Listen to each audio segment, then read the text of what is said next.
Chers amis, hier, nous avons commémoré la Sainte Seine, où le Christ a institué l'Eucharistie pour se livrer à son Église.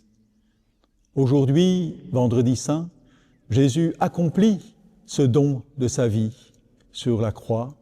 Il va mourir et il va être enseveli, mis au tombeau. Samedi saint, c'est le jour des ténèbres. On dit que Jésus descend aux enfers pour arracher Adam et Ève, tous les captifs du séjour des morts, et pour les entraîner à sa résurrection, le dimanche de Pâques. Chers frères et sœurs, ce Triduum pascal n'est pas seulement un acte de mémoire, mais nous sommes invités à entrer dans la Pâque du Christ pour mourir à l'homme ancien, mourir au péché et ressusciter avec lui, trouver une vie nouvelle dans l'Esprit Saint, en enfant de Dieu. En mettant tout notre cœur à célébrer ce Triduum, entrons dans la Pâque du Christ. Donc aujourd'hui, vendredi saint, je vous propose d'entrer dans cette contemplation, cette adoration, comme nous propose la liturgie, de la croix du Christ. Croix, signe de notre salut, signe de l'amour du Christ, qui donne sa vie pour racheter les pécheurs que nous sommes, pour faire de nous des saints, des fils de Dieu. Chers frères et sœurs, nous avons lu 2 récits de la Passion au cours de la Semaine Sainte, lors du Dimanche des Rameaux, selon les années chez Matthieu, Marc ou Luc, et pour le Vendredi Saint, nous lisons la Passion dans l'Évangile de Saint Jean. Chez Saint Jean, la Passion du Christ ne ressemble pas à ce que présentent les synoptiques. Pas de Gethsémani, pas de Simon de Cyrène qui aide Jésus à porter sa croix. Lui-même, dit Saint Jean, portant sa croix, sortit en direction du lieu dit le crâne, le Golgotha. Là-bas, nous contemplons un Christ douloureux et souffrant dans son humanité, frappé d'angoisse mortelle dans son agonie.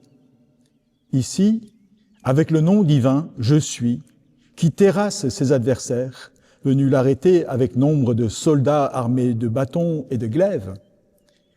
Dans l'évangile de Saint Jean, c'est le Verbe qui se présente à la croix, qui achève, qui accomplit en plénitude la venue dans la chair.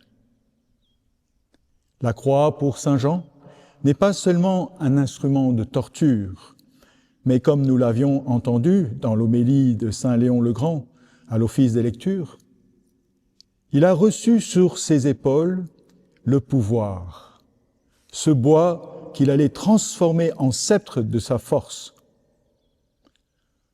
Pour nous, fidèles, nous sommes invités à contempler dans la croix du Christ un mystère étonnant, continue Saint Léon. Le vainqueur, glorieux des démons, l'adversaire tout-puissant des puissances du mal, présenté sur ses épaules, avec une patience invincible, le trophée de sa victoire, le signe du salut à l'adoration des peuples. Voilà ce qui nous est proposé en ce vendredi saint,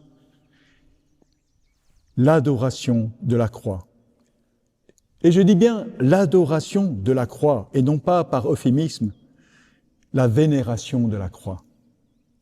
La liturgie célèbre et exprime dans ses rites sa foi, comme dit l'adage « lex orandi, lex credendi ». Ce que l'on célèbre dans la prière, c'est l'expression même de notre foi. Oui, on répugne à dire l'adoration de la croix parce qu'on garde ce verbe pour Dieu et Dieu seul. Notre Seigneur Jésus-Christ n'est-il pas le Fils unique très saint, un seul avec le Père dans l'Esprit, lui qu'on adore? Mais en ce vendredi saint, nous sommes invités à l'adorer avec l'instrument de sa glorification. Nous risquons de passer à côté de ce grand mystère du salut si nous ne comprenons pas la leçon du vendredi saint. Quelle leçon en tirer? La croix n'est pas extérieure au Christ, car le Fils de l'homme, en épousant l'humanité, a revêtu cette humanité avec ce qu'elle porte en elle depuis la chute, la souillure du péché. La croix n'est pas seulement un bois sec, un instrument de torture, mais elle est véritablement la croix du péché qui n'est pas extérieure à l'homme. Depuis sa chute en Adam et avec lui, l'humanité tout entière fut marquée comme au fer rouge de l'infamie qui l'entraîne dans la mort. Pour que la mort et le péché soient vraiment vaincus, il a fallu que le Christ soit totalement solidaire, un avec la nature humaine qu'il veut sauver. Et c'est la croix qui permet cette union, cette identification, ces épousailles du Fils avec l'humanité pécheresse. Si la croix est malédiction, Jésus l'a épousée et ainsi s'est fait malédiction, nous dit saint Paul dans l'Épître aux Galates. Mais plus encore, pour les pères de l'Église, la croix n'est pas l'instrument qui tue le Christ.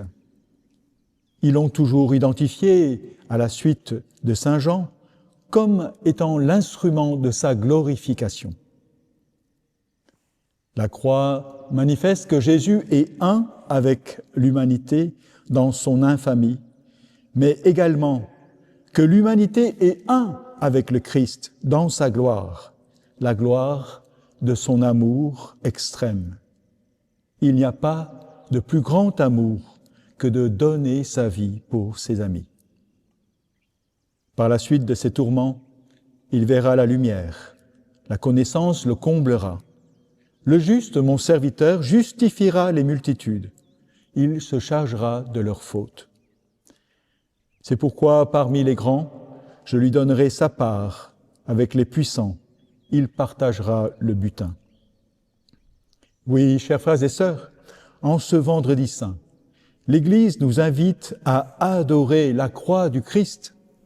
En elle, Jésus a vaincu le péché et la mort. En elle, il a remporté la victoire. Elle devient le trône de sa gloire.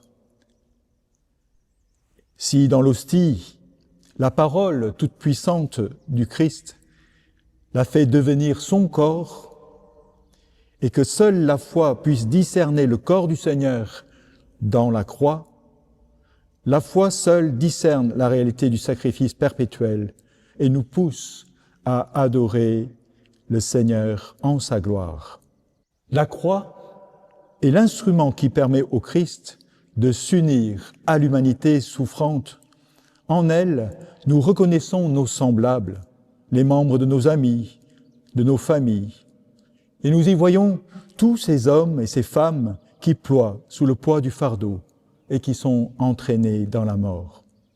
Mais en elle aussi, nous découvrons l'espérance d'une victoire possible par celui qui nous a tant aimés et qui s'est livré pour nous. La haine, la mort et le péché sont vaincus par la croix du Christ. Il est un avec cette croix dans l'infamie et la mort. Elle est un avec lui dans la gloire. Ensemble, frères et sœurs, venez, adorons la croix du Christ. Alors, frères et sœurs, je vous propose de prier. Seigneur Jésus, tu nous as aimés jusqu'à livrer ta vie pour nous. Entraîne-nous dans cette mort au péché.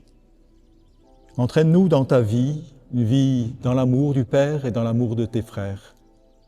Seigneur, nous voulons aujourd'hui prendre ce moment de contemplation, d'adoration auprès de ta croix, présenter nos propres croix, croix de nos vies, croix de nos souffrances, croix de l'injustice qui frappe tant d'hommes et de femmes, afin que tu nous entraînes dans une espérance nouvelle, que tu nous entraînes dans ta victoire sur la mort, sur le péché.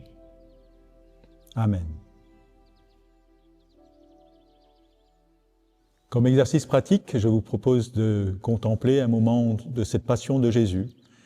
regardez Jésus à Gethsémani pour avec lui dire oui au Père, ou bien le contempler sur la croix, et vous êtes auprès de Marie, et vous écoutez ces mots que Jésus vous dit, « Voici ta mère ». Que chacun puisse vivre ce moment précis de cette adoration de Jésus qui nous aime et qui nous sauve par sa croix.